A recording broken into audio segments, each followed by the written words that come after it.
that comes before us as a consequence of an appeal is a de novo, so that we can address any other aspect of the project that we wish as appropriate. Commissioners, what is your pleasure? Commissioner Tilcher. We're going to talk about the size, bulk, and scale and compatibility issue now, Yes. Mr. Chair. Please Okay. continue. Mr. Chair, before, I'm sorry. No, it's okay. Before you start into your deliberative process, I think Mr. Imhoff would just like to make a couple of clarifications based upon testimony that might matter to you. Mr. Chair, thank you very much. There were a couple of points that there may have been differing opinions on that staff just wanted to weigh in on. One was the question of grading.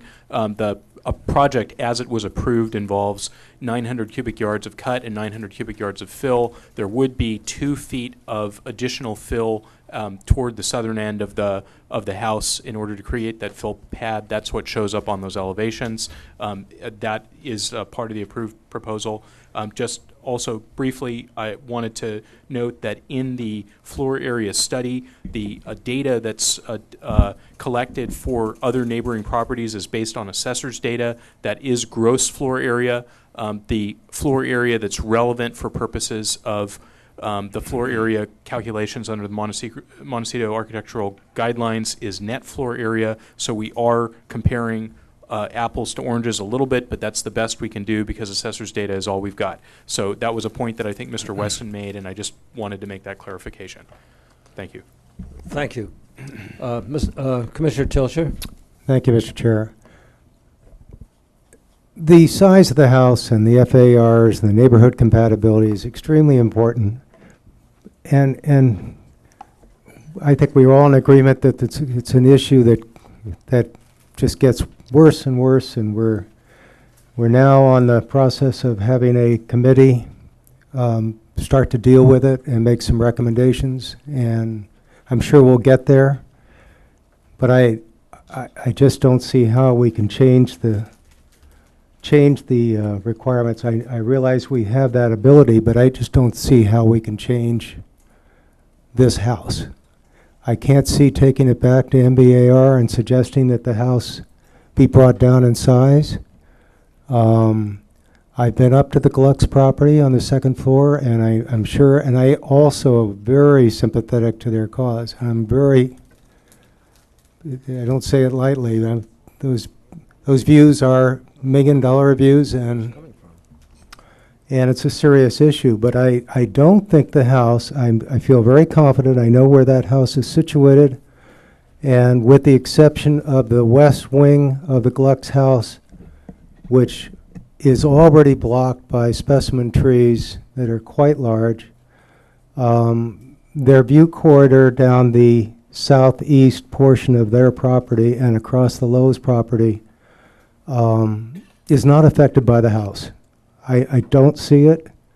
I don't think I'm off 10 feet on the ground. I'm just very confident where that house was in relationship to the first story pole nearest it, which spelled out where the 24-foot hedge was going to go.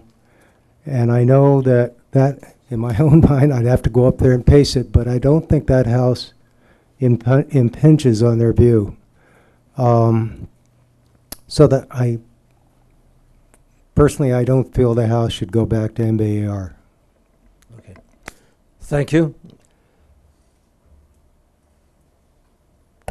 Commissioner Berg.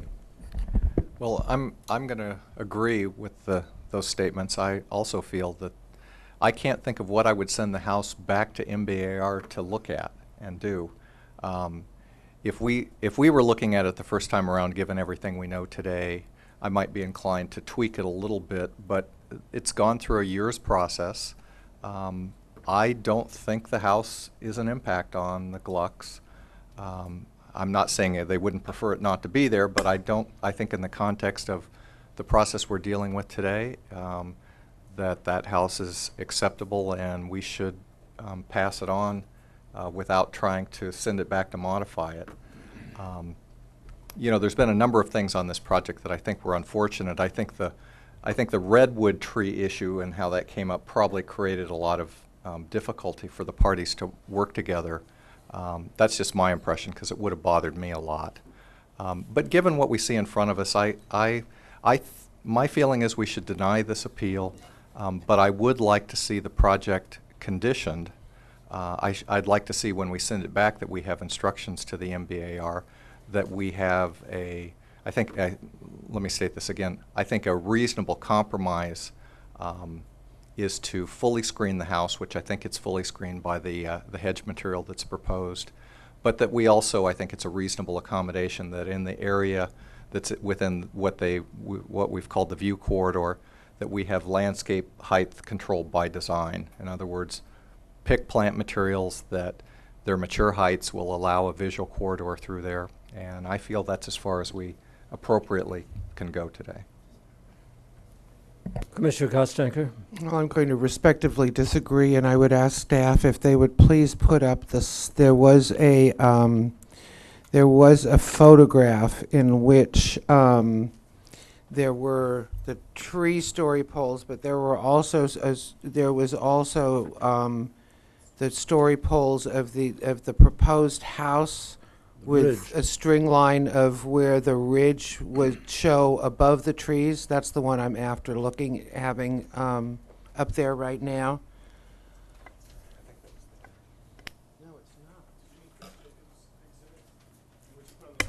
I think it was Mr. Jacobs' exhibit. Yeah, that's Yeah. the one.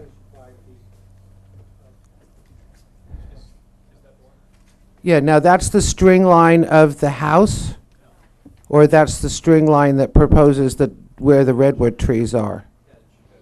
That's the hedge. Now, was there one in which there was, then that's not the one, because I thought there was another slide that was presented where there was something mentioned that the ridge line of the house was somewhere in there. Okay, didn't you point out some story poles there? Yes. Yeah, and the tops of those story poles, which are really, so that is the ridge of the house above that existing vegetation. Is that accurate? Am I understanding that correctly? Correct, Don? Come here. Right. He said there were story poles. That's what I'm trying to find out. I remember him saying that, and I'm trying to find out where exactly. Yeah.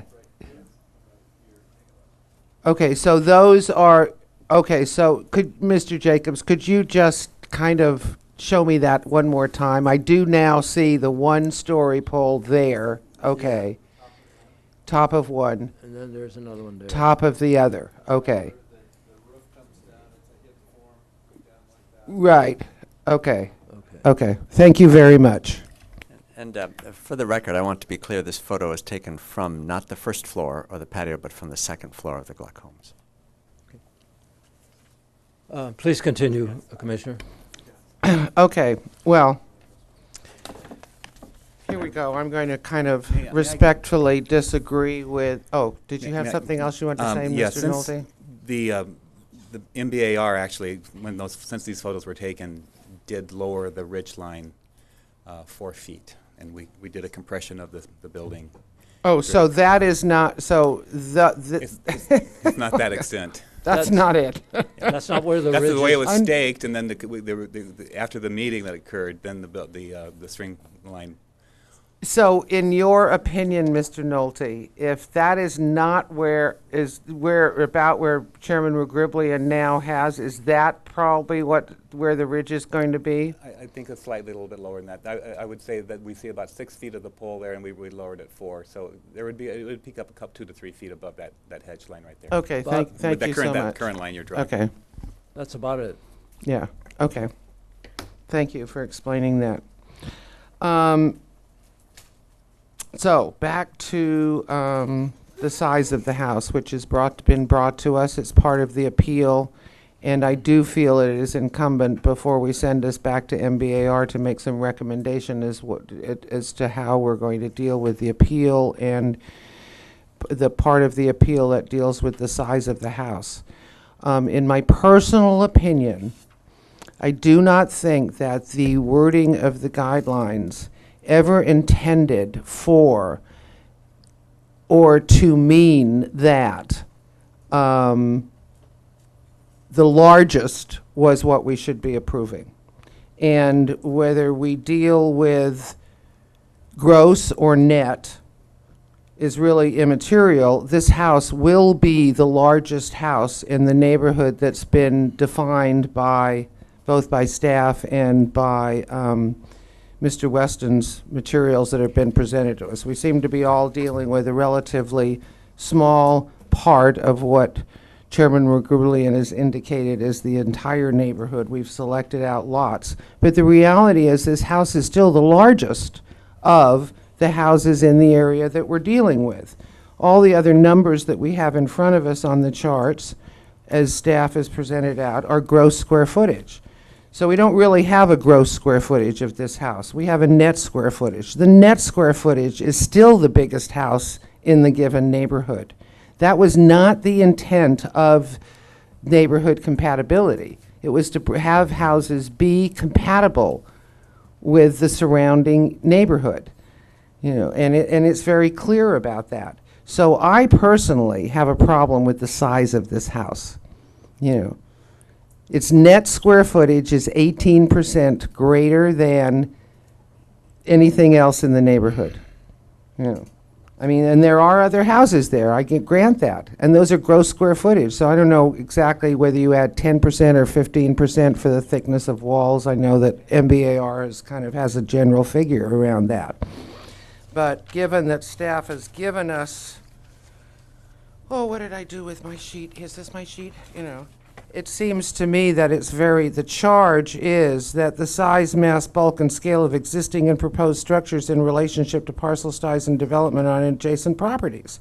You know, that's what we're looking at. We're looking at the whole project, you know, and I think the general statement is really relative here. The Montecito community is concerned about the mass of a structure as it appears to the community, particularly in relationship to the surrounding open space and structures in the neighborhood.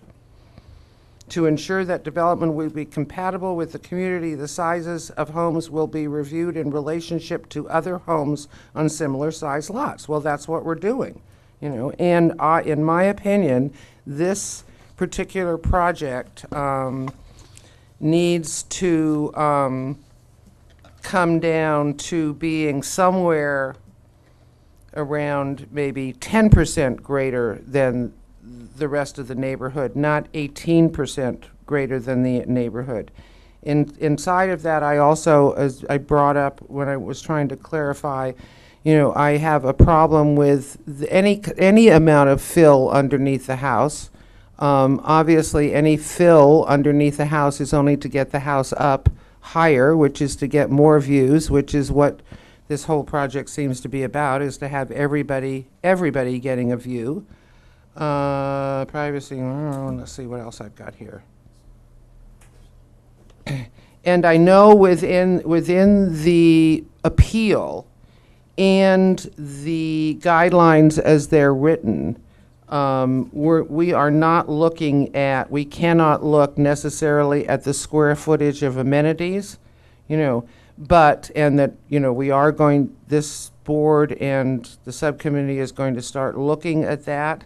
But if you've got a house that is significantly over the guidelines, I do think it is incumbent inside of site planning to deal with, you know, amenities. We have approximately, I wrote it down somewhere, I've got almost 5,000 square feet of amenities here on this site, you know, plus very close to a 10,000 square foot house. To me, that comes inside of site planning. Is that appropriate, given that we have a stand in the community to have open space?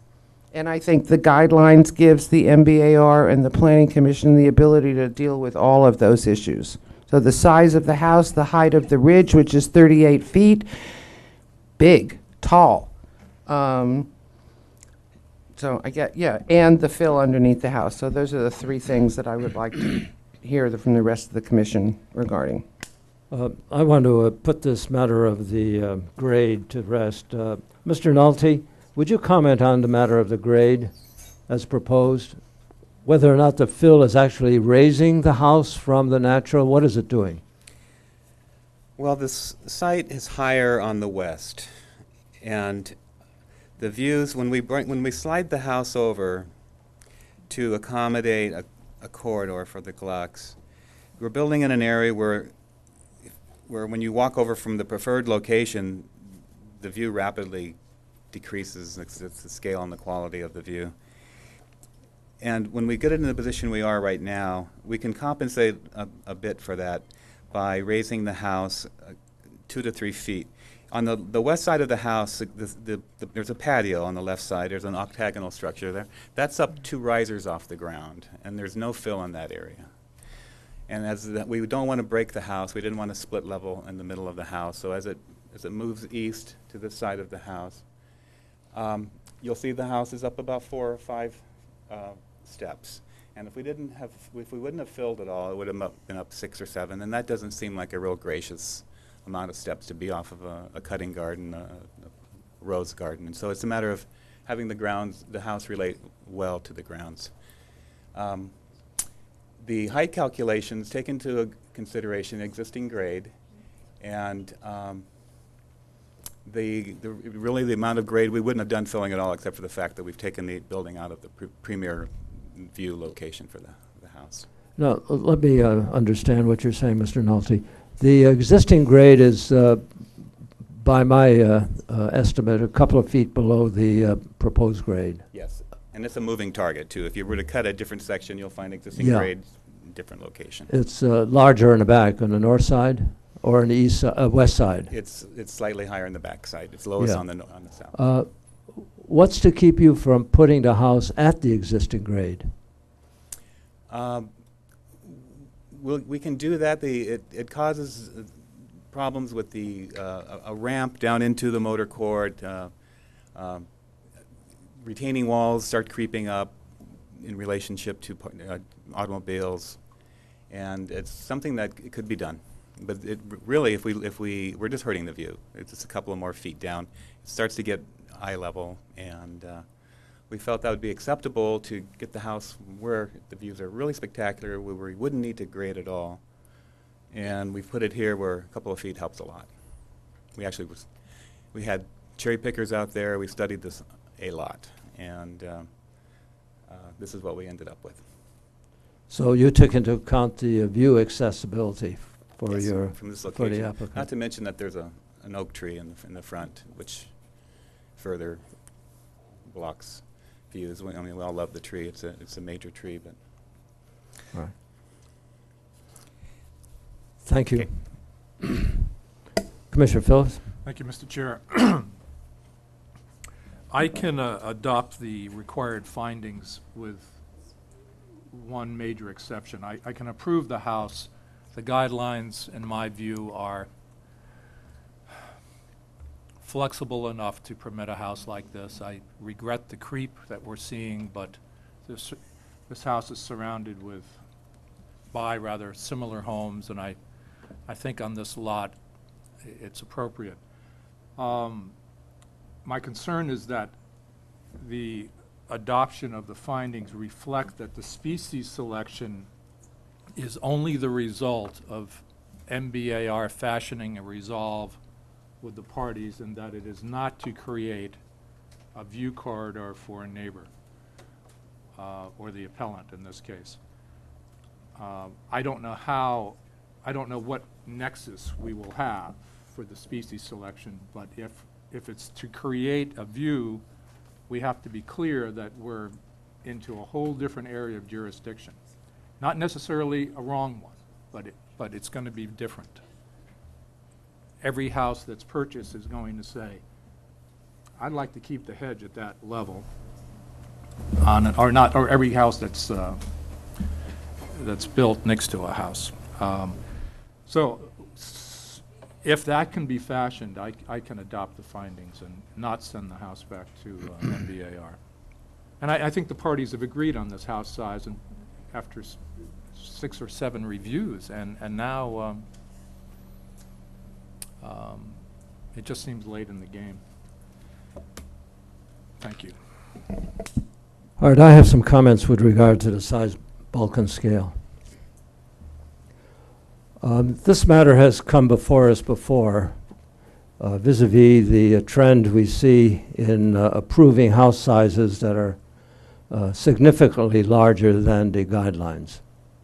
And we have addressed this matter and commented to the MBAR that we are concerned about this trend.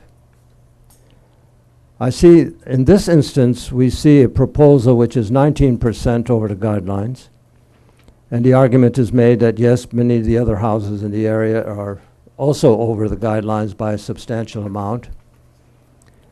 And if we add this house to the collection, then we have, in effect, raised the average overage for the neighborhood.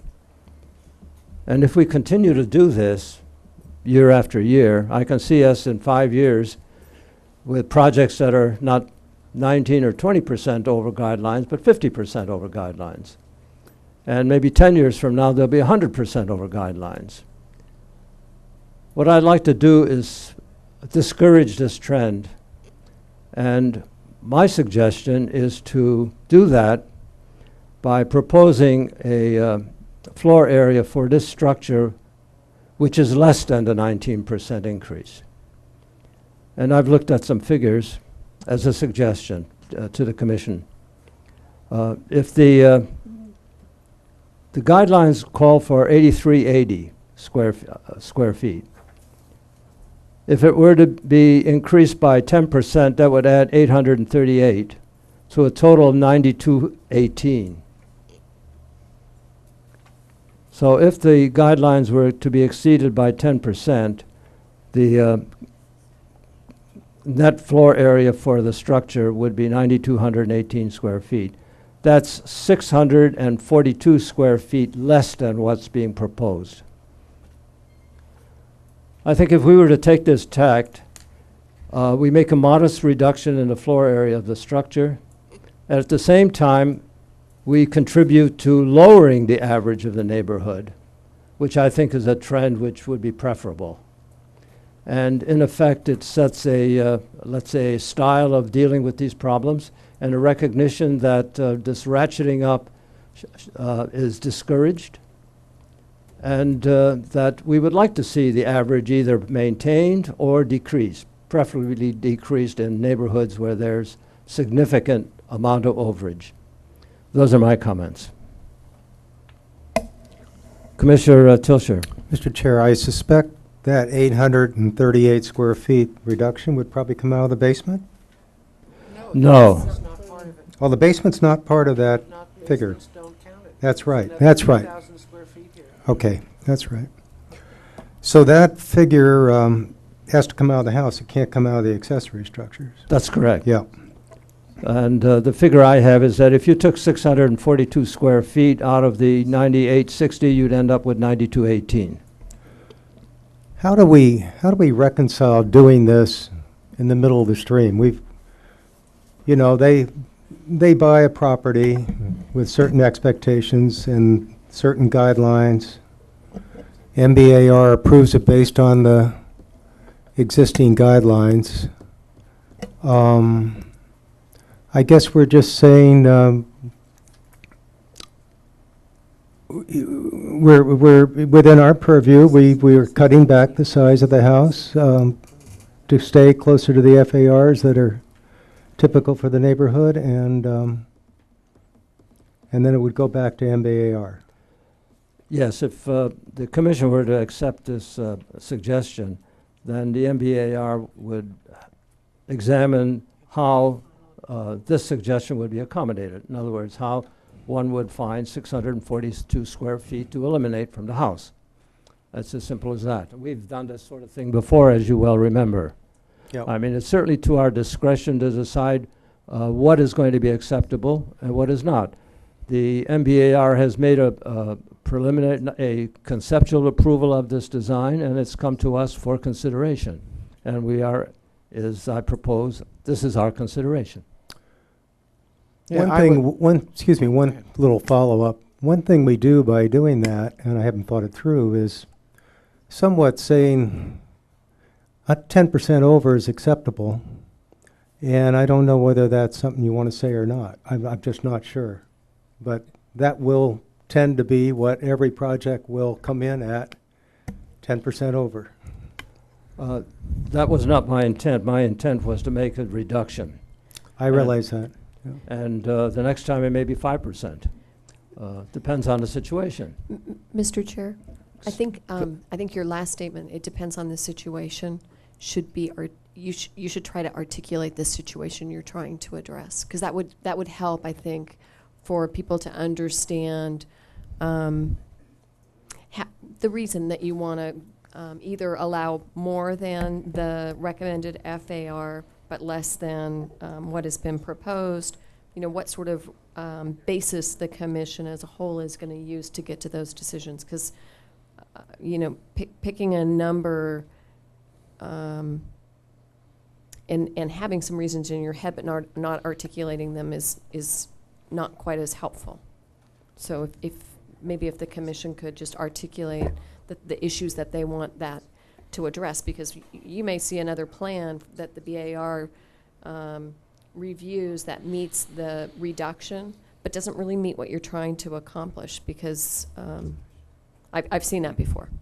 All right, Council has some comment. Yes, along those lines, Mr. Chair, members of the commission, what your discussion is about is compatibility. It's not about trends necessarily. I would prefer that you base what your discussion would be is, why isn't this compatible? Not, oh, whoa, this is a part of a trend.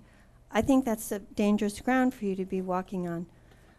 I think it would be better if you'd say, I don't think this is compatible for whatever reasons you have, and it seems like you might have them.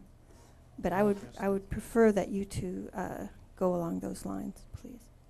Commissioner Kotstanker? Okay, well, I'll address that. The reason I don't think it's compatible, because if I look at the chart on neighborhood floor area study with assessors figures, the Burkhoff Trust at 700 Picacho is listed at 9,860 square feet on 3.4 acres. Then I go down and I see 2.97. We've got 5,800 square feet. 3.79, 6,500 square feet. The Nigro property is a little bit up. We go down to 2.82 acres, 89. We go down again to almost 3, 5,600. We go down again to 2.7. So I think, if you go down, the nexus to be drawn is that a figure of somewhere around what Chairman McGriblian is proposing, which is, I think, 9,200 square feet, give or take a little bit, is because it is compatible with the existing houses in the neighborhood. That's the nexus. There is the Nigro house is the only house in the neighborhood which is bigger than this house, given the figures that we have in front of us. That's the nexus to be drawn. There's no other houses bigger than this except the Nigro house. So it is not compatible with the existing structures in the neighborhood on the ground.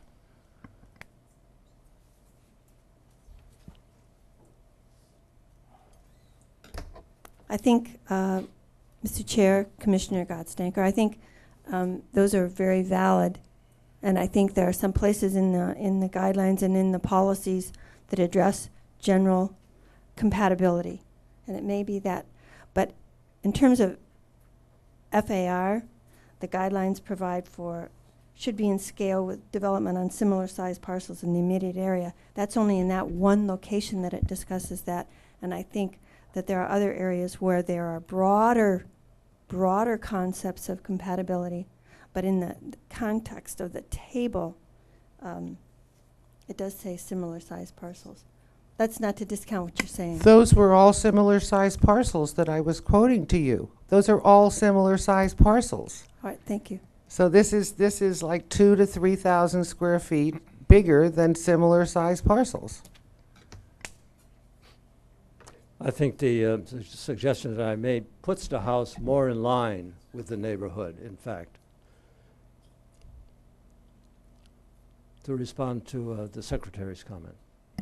So, Mr. Chair, I think the part of the guidelines that maybe is the most useful to focus on is what do you do when a house substantially exceeds the size of houses in the surrounding area? What do you need to find?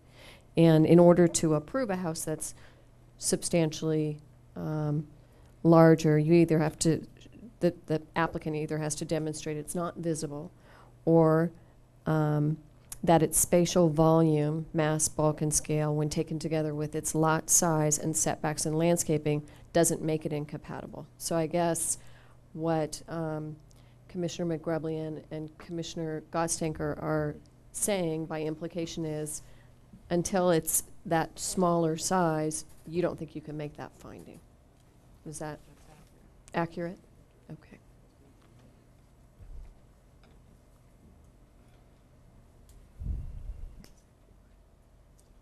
Commissioner Berg?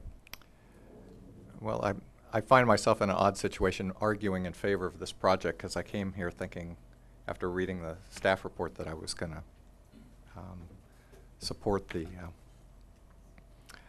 the sending this thing back. But I'm going to argue again that in this particular instance we should not do so because I think this house is compatible. I think it's quite similar to the ones around it. Yes, it might be slightly higher, but it is not the biggest one.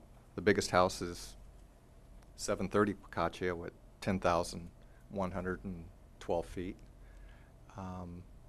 And it's really close to some of the others, so I just don't find it incompatible. Now, I think there's a way we can find it incompatible if that's our direction, and that would be because we've got two neighbors that have come in that are adjacent to this house saying, we don't like this house. We find it incompatible.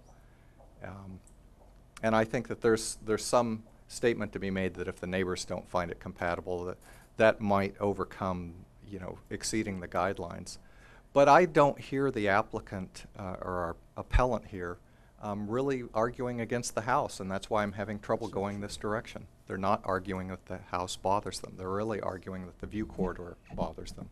And that's why I think that we should deny the appeal, send this thing back, basically send it back and just have the landscaping dealt with. Now, another issue, I have absolutely no problem. This commission right now wants to say, from this time forward, I think we need to look at these guidelines again and ratchet them back down. And maybe we need to take accessory structures, and 10% of all accessory structure square footage should be thrown in as part of, there's a lot of things we could do to address this, because I'm not a big fan of big houses. But I have trouble when we send somebody, we have guidelines, we send people through the process, they've built it pretty much under the guidelines in the process. Why are we saying no now? I just don't see it. Commissioner Berg, I believe that Mr. Weston, in commenting on behalf of the Glucks, pointed out that the size, bulk, and scale of the house was excessive and not compatible with the neighborhood, and it wasn't just a matter of the view corridor. The question that also is in my mind as to when the MBAR decided that 19% in excess of the guidelines was acceptable. They examined the houses in the neighborhood, and they came to the conclusion that 19% is acceptable. And looking at the numbers that I see based on the table that's been provided here by both the applicant and the appellant, that it seems to me something like 10% over would be more appropriate, more compatible. Chairman? I'm sorry to interrupt you, Mr. Chair, but again, and maybe I wasn't clear. This is not the table that we looked at MBAR. We looked at this, and if you look at this, there were 4 properties, 3.79, 3.52, 3.27, 3.4 acres. The proposed project is 3.4 acres. They average 9,860 square feet. The applicant is 9,876. That's how we came up with it. The mathematical equivalency of what was over. Staff has 9860. I'm sorry, the average is 9,876, I misspoke. 9,876 and 9,860 was the proposed house.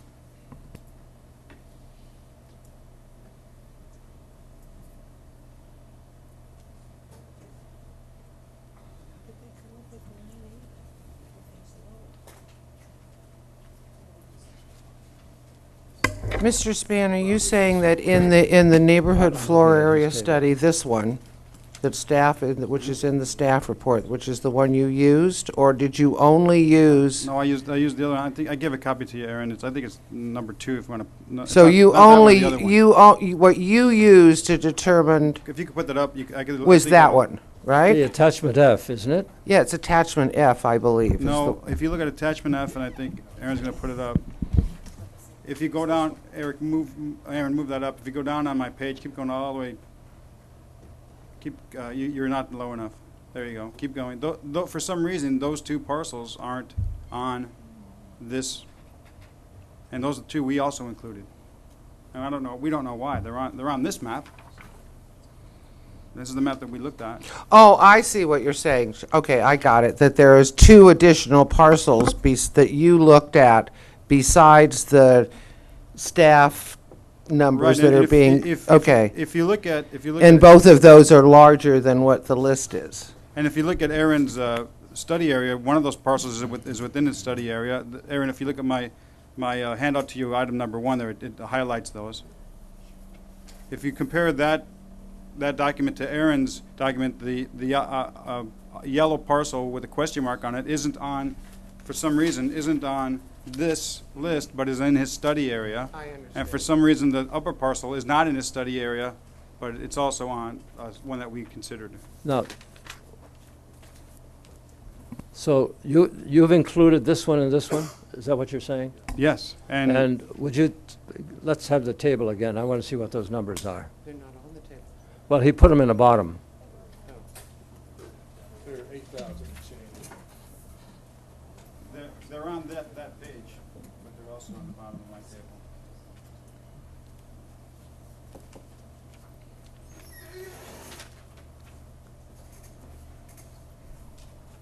All the way down there. Okay, now, let's get the reference. The first item is, what is the reference for the The first item is APN 011-100-014, the 014, and the acreage in that is 3.27. 3.27, and The the... recommended floor area is 8159, Yeah, and the actual is the 9548. and the next one is Is APN, is 0 what? But APN 011-100-010. 010. Acreage is 3.4.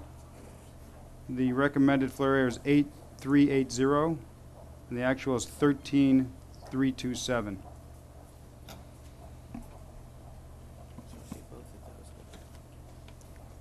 What are you saying? The actual was how much? 327. Oh, there it is, 3. Is that the house at the corner of Picasso and East Mountain with the elevator? 3327. I'm sorry, No, it's on the same Commissioner, side the as sure as it's, you. no, it's not. Oh, that's here. right, wouldn't be. So that's, that used to be If you go to Mr. that Barbaco's document, house at one time. It's parcel at the very top, Aaron. Yellow. All right, Oh. and Chairman Span, what is the overage on the 014 APN number? The 014, it's 17%, 17%, and the other one? 59%. 59%, okay.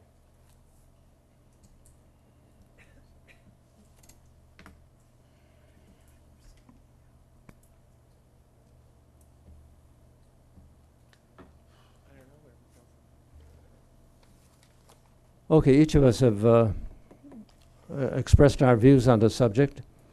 I'd like to invite further discussion.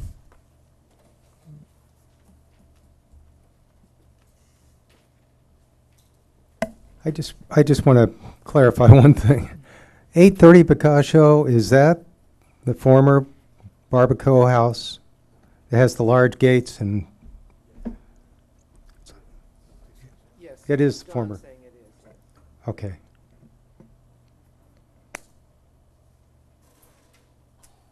Did you ever consider the house at the top of Picasso on the left, which is not, huh? I'm sorry? Yes. No, Mr. Chair and Commissioner Thilsher, no, it has been a practice of the MBAR since I've been on the board not to consider that house. ever. I mean, it's huge. Yeah. I can appreciate why you said that.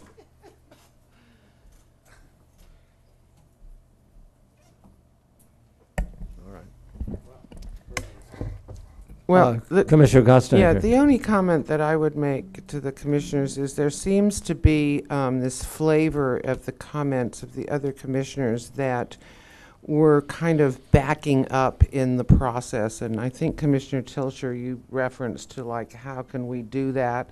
But I just would like to point out that that given that now appeals can be filed at the preliminary stage, this has not received final approval. It's still in the process.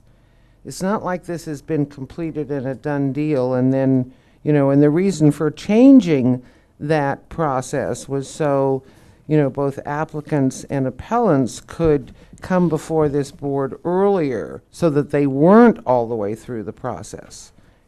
So I just wanted to point that out, that this isn't, we're in the process right now. This is part of it. And it's part of the right of anybody to appeal at preliminary approval. Commissioner Phillips. But as Mr. Spann just demonstrated, the applicant is right where he should be, almost to the number. So I don't know how we would find that this deviates from the average. And I'm ready to move if the commission's ready. I think Mr. Chairman McGriblian pointed out this is not the average. This does deviate from the average. Isn't that accurate, Mr. McGriblian? Didn't you? Yes. I mean, it's considerably over the average size house. These are not, He's not, MBAR, it may be the methodology is inappropriate, but the numbers, based on the methodology that MBAR used, it's exactly 9,610, which is not, I think, but that's not the average. I'm just pointing out that that's not the average. These are similar size lots. Yeah. Yeah, Not which the average. I believe is the appropriate measure. Commissioner Berry. Well, my question is,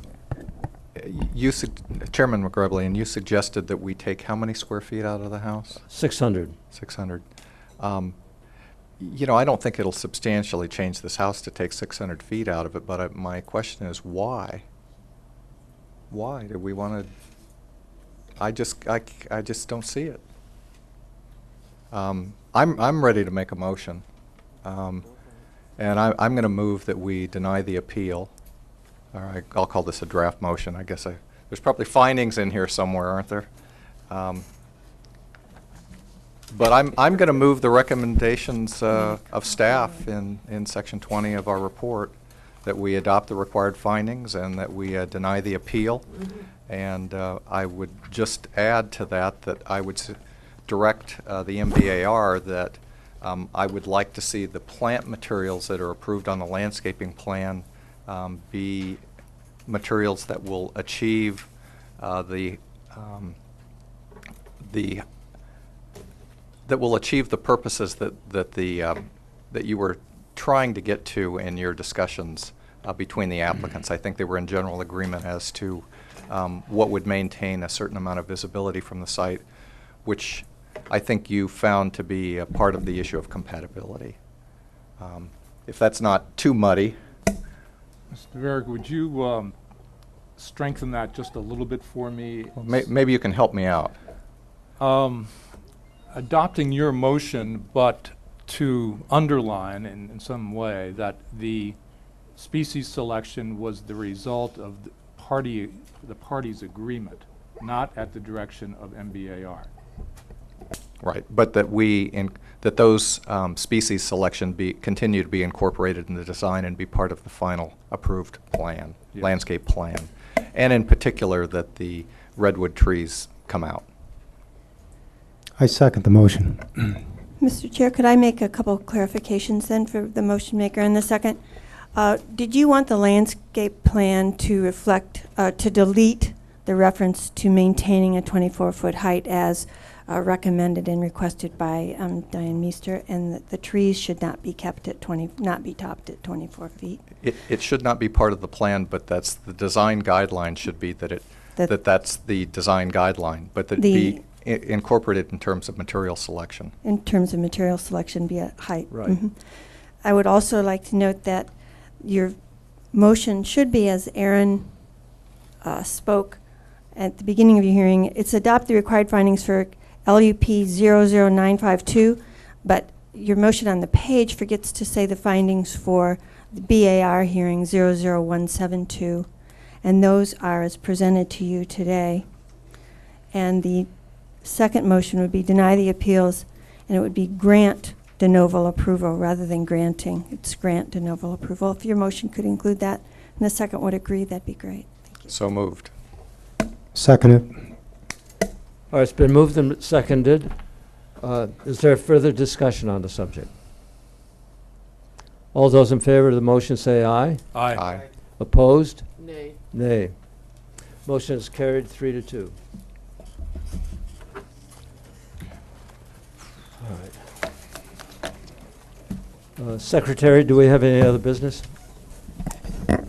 Just adjourning the meeting, Mr. Chair. Council, any further business? No, sir. Thank you. The meeting is adjourned.